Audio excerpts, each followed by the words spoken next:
El presidente Nayib Bukele volvió a encender el debate internacional sobre seguridad tras afirmar que ningún Estado es incapaz de eliminar la delincuencia, en un discurso en el que defendió su estrategia contra las pandillas y cuestionó duramente a organismos de derechos humanos.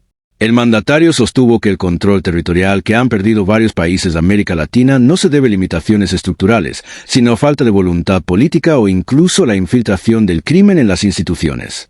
El Estado siempre es más fuerte que cualquier organización criminal, afirmó, argumentando que lo ocurrido en El Salvador es prueba de ello. Yo creo que no hay gobierno que no pueda eliminar la delincuencia. Es absurdo. El Leviatán, el Estado, siempre es más fuerte que cualquier organización criminal. Nosotros lo demostramos. Era el país más inseguro del mundo y ahora es el más seguro del hemisferio. Y claro, esa organización criminal de Brasil es mucho más grande, pero también el Estado de Brasil es mucho más grande y fuerte y poderoso que la organización criminal. Y yo daba el ejemplo porque muchas veces dicen, no, es que es la droga y ya está. Y yo digo, yo doy el ejemplo de Europa. Yo estoy totalmente en contra de las drogas y aquí tenemos un férreo combate a las drogas. Pero en Europa hay un consumo de drogas mucho mayor que el de Latinoamérica. Muchísimo mayor. Legales e ilegales. Y no hay carteles. Habrán dealers, ¿verdad? Pero no hay carteles de la droga, no hay carteles de la droga, mucho menos controlando territorios en Europa. Y Francia va a controlar el sur de Francia, lo va a controlar un cartel, y el otro cartel el norte. Eso no pasa en Europa. ¿Por qué? Porque el Estado controla su territorio. Tendrá sus defectos el gobierno francés y tendrá sus virtudes, pero ellos controlan su territorio. Y aquí en Latinoamérica no. No podemos controlar el territorio. Tenemos que dejarle esa zona a los carteles, la otra zona a la organización criminal, la otra los barrios a las pandillas. No puede ser. Algo tiene que estar mal. No puede ser que países saturadísimos de gente como la India o China tienen controlado su territorio. Países modernos como Europa Occidental tienen controlado su territorio. Estados Unidos, que es un país con mucha criminalidad, un país con muchos problemas de drogadicción, de pobreza, etcétera, no tiene un solo milímetro controlado por un cartel. No ves si no, es que el cartel controla el South Dakota, ¿verdad?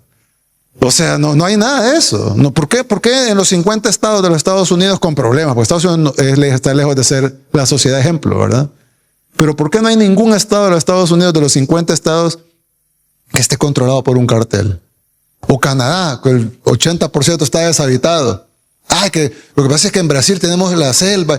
Canadá tiene territorios impenetrables que no se puede pasar, tundra y de todo. Y no hay nadie que controle un pedacito no hay una organización criminal que nosotros controlamos esta esquinita de Canadá. Sería impensable.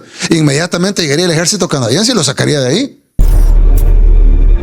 Bukele defendió el régimen de excepción implementado en 2022, señalando que permitió desarticular estructuras como la Mara Salvatrucha y el Barrio 18, históricamente responsables de altos niveles de violencia.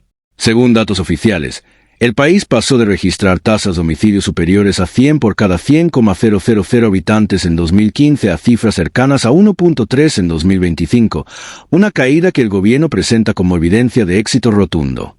El presidente también cuestionó el enfoque tradicional que vincula el narcotráfico con la pérdida de control estatal. Puso como ejemplo a Francia y otras naciones europeas, donde, según dijo, existe un alto consumo de drogas sin que haya carteles dominando territorios, en contraste con países como México, Brasil y Colombia. La parte más controversial de su intervención surgió al relatar el caso de un joven detenido durante el régimen de excepción que fue liberado por decisión judicial y posteriormente cometió un asesinato. Bukele aseguró que ese crimen pudo haberse evitado si el sospechoso hubiera permanecido detenido, responsabilizando indirectamente a las normativas internacionales y a la presión de organizaciones de derechos humanos. Perdonar al criminal es condenar a las víctimas, afirmó. Las declaraciones chocan con las críticas de entidades como Human Rights Watch y Amnistía Internacional, que han advertido sobre posibles detenciones arbitrarias, falta de debido proceso y riesgos de abusos bajo el régimen de excepción. Arrestamos a un pandillero. El pandillero era menor de edad, no estaba tatuado, no tenía ningún tatuaje, no tenía antecedentes penales, era menor de edad. Y sabíamos que era pandillero por las investigaciones de la policía, nada más. El niño símbolo de la oposición. Menor de edad, joven, no tiene tatuajes, no tiene antecedentes. Pues bueno, nuestro sistema judicial, aún en reforma, decidió darle 2 años de detención en una correccional de menores. Le pusieron 2 años, como fue capturado al inicio del régimen de excepción en el 2022, salió libre en el 2024. Pues hace 4 días, el 28 de mayo de este año, un año después de haber salido libre, asesinó a un ex cabo de la policía en Tacuba. Vieron el homicidio ese día en Tacuba. Fue realizada por él. Mató a un hombre de 62 años. Nosotros ya lo habíamos capturado. Lo teníamos en custodia. Era nuestro deber evitar ese asesinato, manteniéndolo en custodia. Pero por cumplir los tratados internacionales y las reglas que nos imponen de derechos humanos, ese homicidio es culpa del Estado.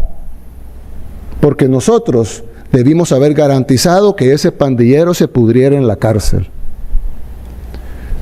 Lo dejamos salir por cumplir tratados y hoy una familia está de luto y un salvadoreño más está asesinado.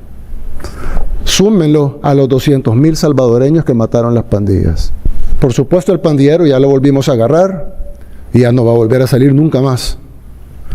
Pero lo tuvimos en nuestras manos la oportunidad de que no asesinara de nuevo. Y no lo hicimos.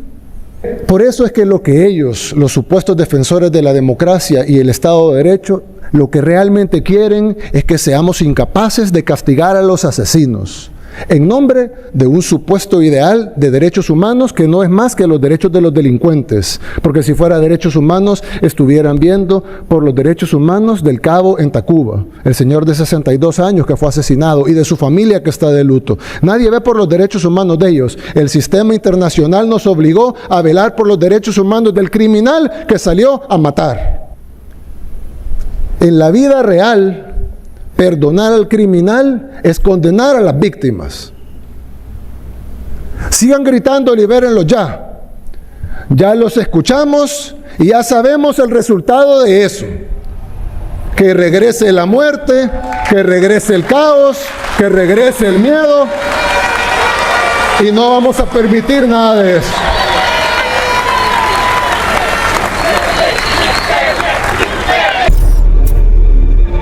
El presidente también defendió la reserva con la que se ejecutó el Plan Control Territorial, argumentando que revelar detalles habría beneficiado a las pandillas.